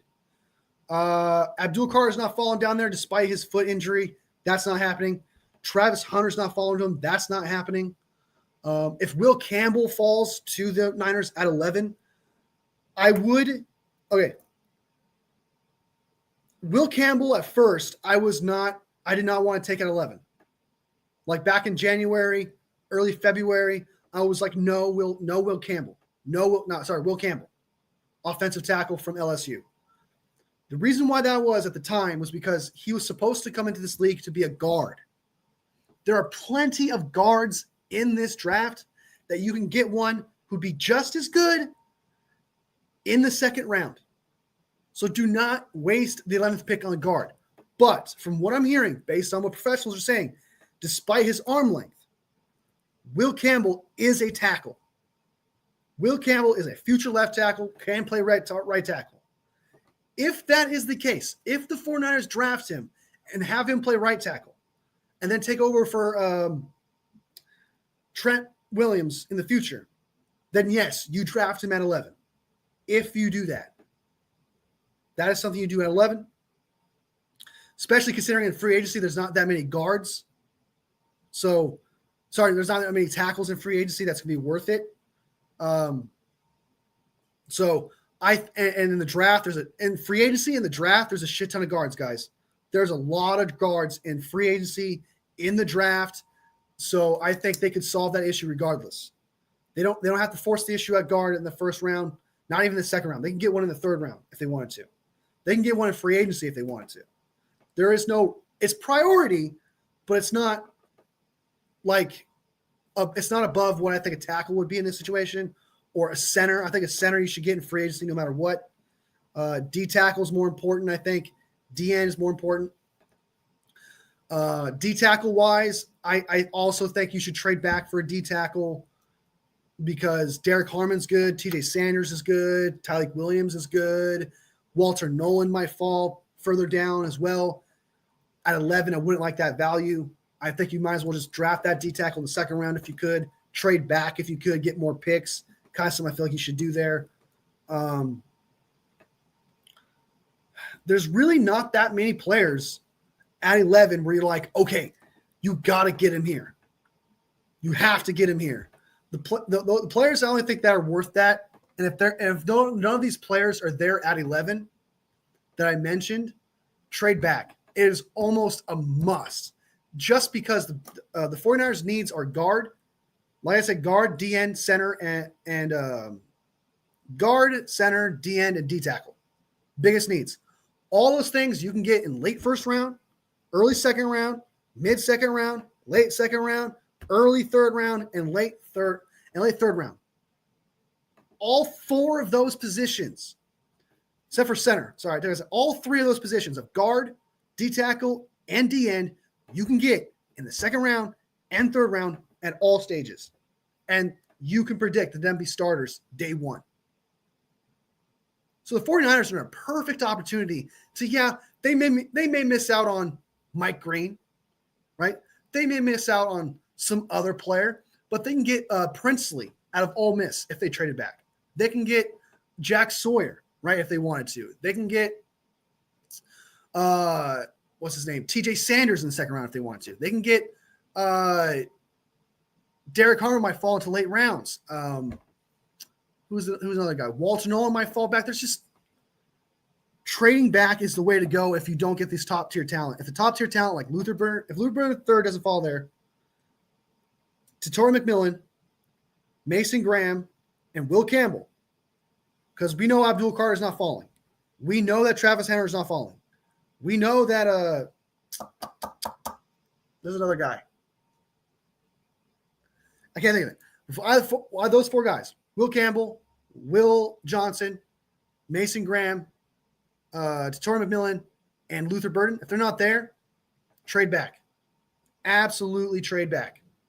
Because there is no tackle outside of Will Campbell who's worth the 11th pick. Josh Simmons would be worth the 11th pick if it wasn't for his injury. That injury is career-ending potential. It is talent-reducing injury. It could ruin his entire potential. People will be like, oh my God, he's playing. Josh Simmons is playing. But everyone said that he was fantastic. Everyone said he was amazing. Well, it's probably because his knee. He completely tore the tendon in his kneecap that connects the kneecap to his shin. He completely tore that. Not completely, but he tore it. Not complete tear, but he tore it. That is a serious injury. A tendon is a lot worse than a muscle. A tendon is a lot worse than a muscle, and he tore a tendon. Josh Simmons would be a top 5 pick if it wasn't for that injury. He would be above Will Campbell. I love Josh Simmons. I want to draft him so bad, but the 49ers cannot afford to draft a guy like that. They cannot afford to take a risk on someone like that with the first-round pick. They cannot do it. If he falls in the second round, I'll be all for drafting him. I'm like, oh, that's worth it. That talent is so good. First round, no. Don't do it. Do not do it. It's too risky. Kelvin Banks, I am not a fan of Kelvin Banks. I absolutely despise Kelvin Banks. I think he's a bust. I don't think Kelvin Banks is going to be good. I'm saying it now. I'm throwing my hat in the ring. I'm throwing my opinion in the ring. I think Kelvin Banks is overrated. When I watch him play, I don't get it. I don't understand. Like I'm watching a guy who's lost, right? I'm watching a guy who gets beat. He had like 1 or 2 good moments, but I do not believe in him at all. The only tackle worth taking at 11 is Will Campbell. So if none of one of those guys fall to you at 11, you need to trade back immediately. Immediately. Get a couple sacks, get a second and a third, then stack up. Then just stack up. That's not even, by the way, that's not even counting the positions that they're going to address in free agency because they're going to sign free agents. They're going to sign potentially a guard in free agency. And if they do that, guard pretty much potentially becomes no longer a need. If they sign a center, a guard center kind of type guy isn't in need. They could sign 2 D tackles, and D tackle becomes no longer a need. They could sign, I guess there's no real D end that's worth it. So D end is probably like the only one, regardless of who they sign, and center. D end and center are probably the only 2 positions I can see being like, okay, we have to draft one of these guys. We have to. D end is the only position I feel like you have to draft. Center, there's not enough centers in the draft. You have to sign one in free agency. Guard, not the biggest thing if they can sign a guard. There's plenty of D tackles that can fill some holes. They're not the greatest, but they're still like starters. You get 2 of those, it's no longer a need.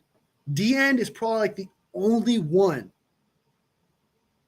that they need to draft. D end is the only position where it's like, okay, they can't address it in free agency, so they have to go to the draft for it. Because this free agency D end class isn't the greatest. Now, that can change if they were to trade. If they were to trade for a D end such as Harold Landry from the Titans, I would not mind that. He's a little bit washed, but I don't mind him. Maybe we can he's 28 years old. Maybe we can resurrect his career. He's still at 9 sacks. Some people say it's quiet sacks just as much as Leonard Floyd's sacks were quiet. It's kind of what people are saying about Harold Landry. We can still trade for Trey Hendrickson. That could be an option there. Jair Alexander as a cornerback. That's an option, but I heard they're asking for a lot of money, a lot from him. Tight end Michael Mayer from the Raiders. He's potentially on the trade block as well. That is someone I wouldn't mind trading for. So that's an option to fill for backup tight end behind Kittle. Myles Garrett, as we know, is a potential trade piece. He would fill a D-end situation, and Max Crosby a D-end situation. So to address D-end, it's either in the draft or trading for one. That's the only way they can address it. So Jonathan Allen, I think, is off the table. I think we're moving on from Jonathan Allen. I don't think Jonathan Allen. I think now that we traded Debo to them, I think we're moving on to another team. I think the Jonathan Allen train has sailed. I think that's done. So that's what I think they should do at 11, just to kind of reiterate things before I get off the subject. At 11, get best player available if best player available is there. Will Johnson, Will Campbell, Terry McMillan, and Luther Burden. Those 4 guys. And I guess Mason Graham and Abdul Carter and Travis Hunter if they happen to be there, which I don't think they will. But if they do it.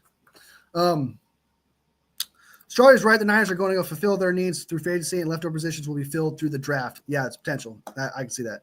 That'd be the smart thing to do, especially at guard, I think, and D tackle. That is something they should do at guard and D tackle. They should go all out on guard and D tackle in free agency. Think Juice is gone? I do. I think they're going to put him on a post June 1st designation cut and save $4.6 million. I think he's gone. I love Juice. I'm a big fan of Juice. I respect Juice, but it's just time to move on. Unless he restructures his deal again, which I don't think he would want to do, but he's 34 years old. It's time to move on.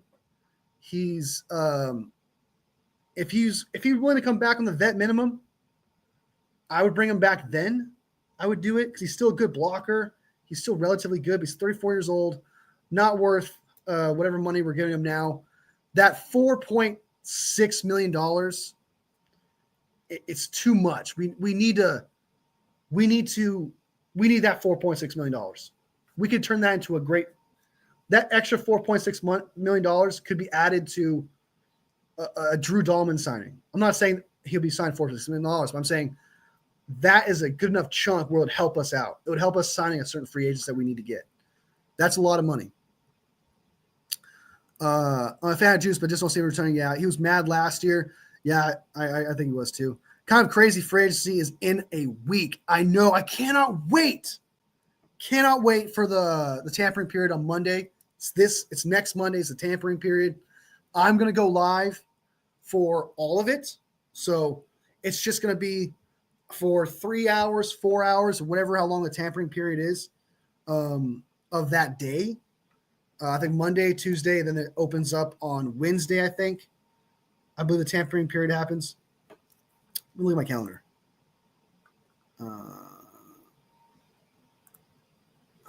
Tampering period. Yeah, so the 12th is when the league opens. The 10th is the tampering period. So on the 10th, I'll go live for about 3 or 4 hours. And then Tuesday, I'll go live for about 3 or 4 hours. And then on the 12th, I'll probably go. So for 3 days straight, I'll probably go live for a long time. So just chill, have a good time, things of that nature. That's the plan. That is the plan next week.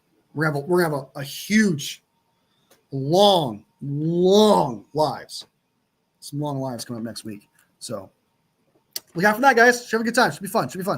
Time is flying. This is actually flying. I remember when free agency took forever to get here, dude. I remember free agency taking for fucking ever, man. I mean, Jesus, criminy cricket.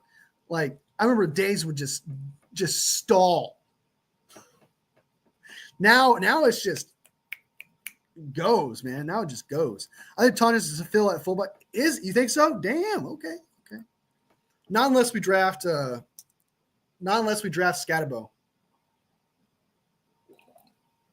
I think that if we draft Scatterbo, he's gonna be a fullback, a good one too. I think he's gonna be a fullback, and actually be used. I think.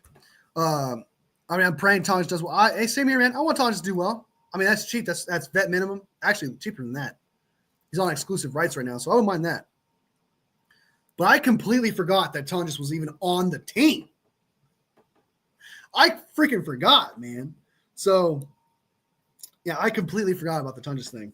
All right, guys. We talked about everything. I think we went through Aiyuk's situation. We talked about the interviews, basically, with Josh Simmons, Calvin Banks Jr., Will Campbell, briefly, because they interviewed those players. I won't be happy with Josh Simmons at 11 just because it's too risky. Calvin Banks Jr., I do not believe in. I think he's a bust. I would hate that. Will Campbell at 11, I would love that. Just if he plays tackle, I would love it. We talked about the trade block players. And then Aiyuk Trade. So we talked about Aiyuk Trade. Feeling for Juice last season ended well. Oh, did he? I didn't even notice. But hey, if he did well, I'll take your word for it, Rob D. I'll take your word for it, man. If he actually did play for not just because they needed to play someone there, because I think he got hurt and they just need to play someone there. That's probably what happened, but I digress. Be sure to like the live, guys. Helps me out a lot. Like that live. We are at 9 from what I'm seeing right here. We're so close to 10. So close. And there's 12 of y'all in here. So close. Fortnite should draft Scatterbo at number 11. Hey, you know what? 4 or 5 years from now, when someone does like sometimes like 4 or 5 years from now, people are like, yeah, this is who they should have drafted at 11. They do a redraft or whatever. Scatterbo might be a first round pick in the future with those kind of takes. But yeah, definitely a late third round type guy. I would take him in late third round, early fourth. So, I'm actually kind of sad that he did not do the 40. I was really disappointed with that, the fact that he did not do the 40. We're at 10 likes, baby. Let's go. Let's go. Thank you guys so much. We made it up to 10 fracking likes. You guys are the best. You guys are the fucking best, man. Thank you guys. I appreciate it. From bottom of my 49ers heart. I want to look at these combine results real quick, actually. Did anybody do the bench? O-line. I'll show you guys the bench. Let's look at the bench real quick. Sharing this tab. Boom. We hit 10. Now we're at 11. Let's go, baby. 11 for the 11th pick in the draft. All right, so these are the offensive linemen. With the most reps, you got Luke Condra from Cincinnati, guard. Armand Membu, I've heard the 49ers might draft at 11. If he's the second strongest, I feel like 31 reps is not a lot for a player. Gray Zabel did 26. I feel like 35, 36 is about what you want in a tackle. I could just be being negative right now. Tyler Booker only had 21. That's wild, dude. That's actually crazy. Chase Lunt, might be worth the 5th round pick that we got. I like him a lot. I think Chase Lunt is a good run blocking tackle right now. He's okay in pass blocking, but he's massive. I believe he's 6'8". He's a big dude. Booker is a good first round guard worth taking. Jake Majors, a lot of people like him. I'm not the biggest fan. Ursary, I'm not the biggest fan of him. Gray Zabel, I love Gray Zabel. Big fan of Gray Zabel here. 26 reps, not bad. Clay Webb is not bad either.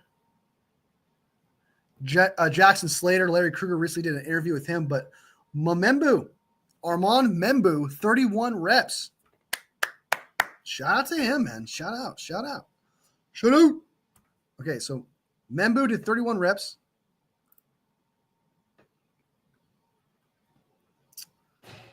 Hey, my treat today. All right, a 4.91 40-yard dash, a 10-yard split of 1.74. That's pretty damn good. Didn't really jump very high. That's actually not bad for an O-lineman.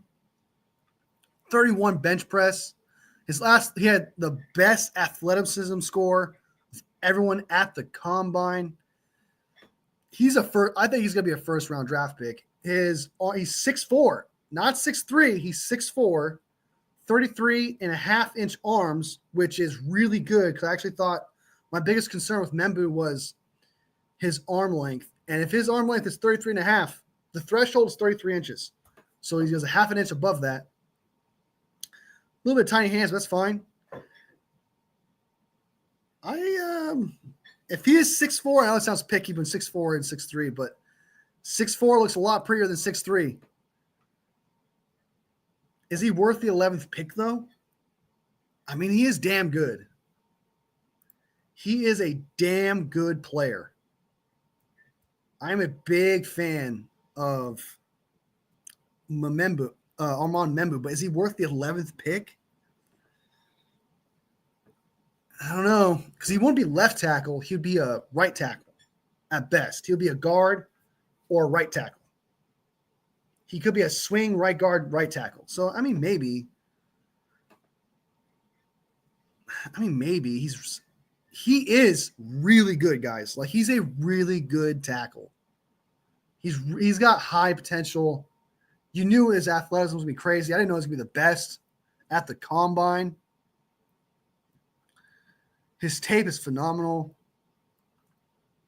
I think the reason why I'm weary about Membu is because he kind of came out of nowhere.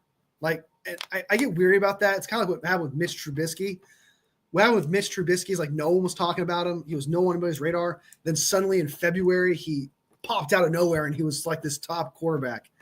Membu kind of did the same thing, but when you watch Membu's tape, you can see the athleticism, you can see the strength, you can see pancakes people. He gets to the spot and outside zone runs.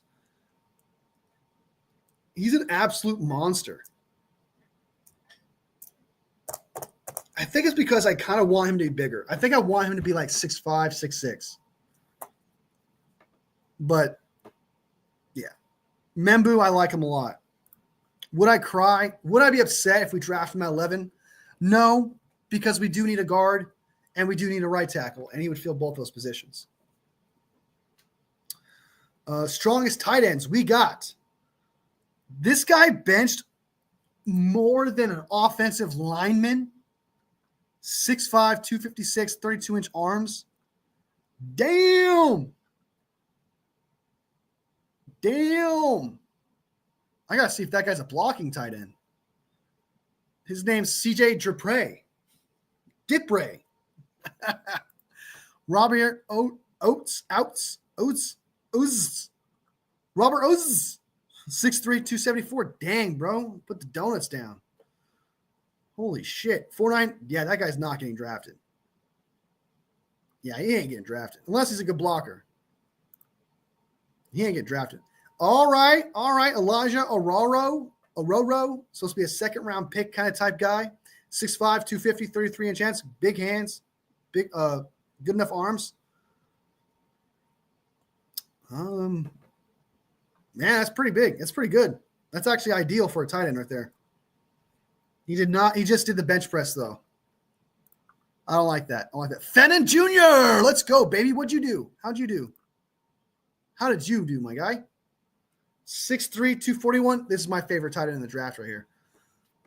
Please tell me you went fast. 4.71. It's okay. I was kind of hoping for something better. 10-yard split is very wide receiver-esque. This is about average for a wide receiver here. It's 10.55. 1.56. So he's about wide receiver there. Decent broad jump. Could be better vertical jump. 3 cones, very wide receiver-esque. He's got some wide receiver ability. That's 4.71.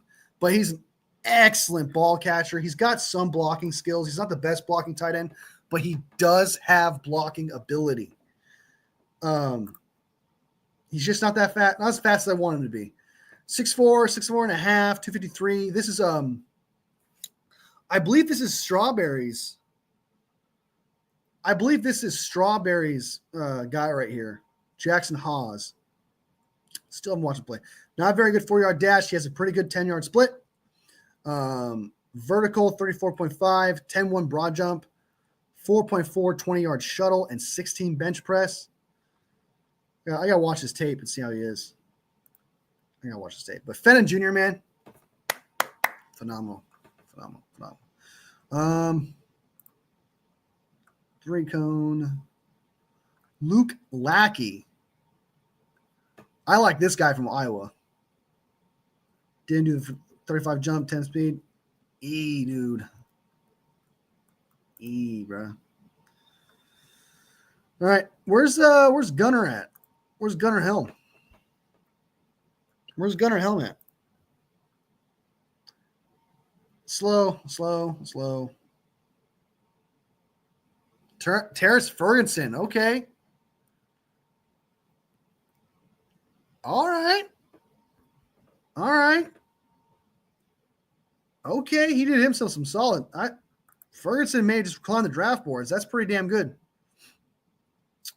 Where's Gunnar Helm? There you are. 4.84 speed. Not very good, my man.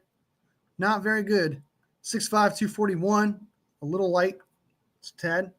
1.69, not very good on the 10-yard split.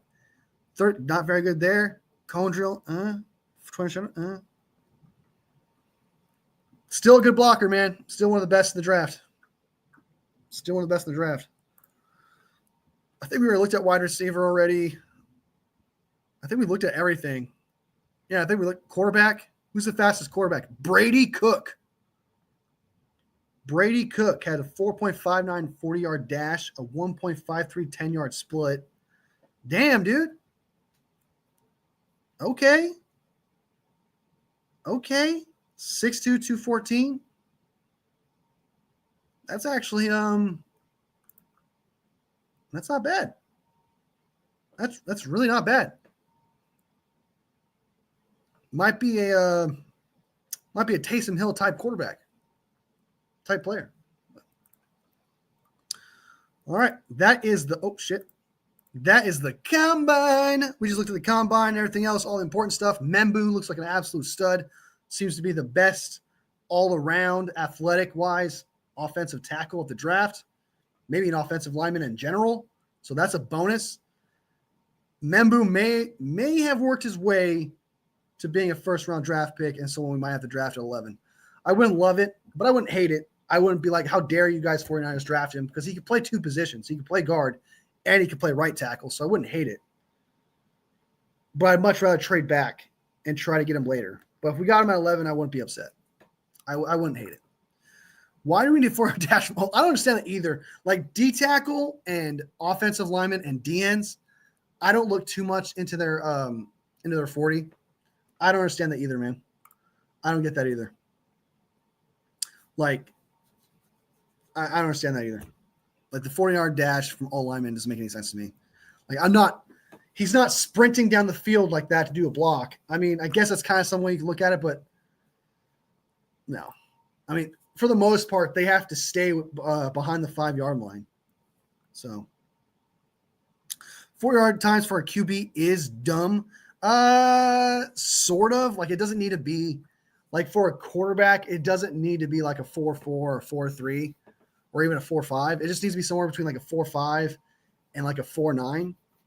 You want your quarterback under 5 because it would tell you that he can kind of scramble out of plays.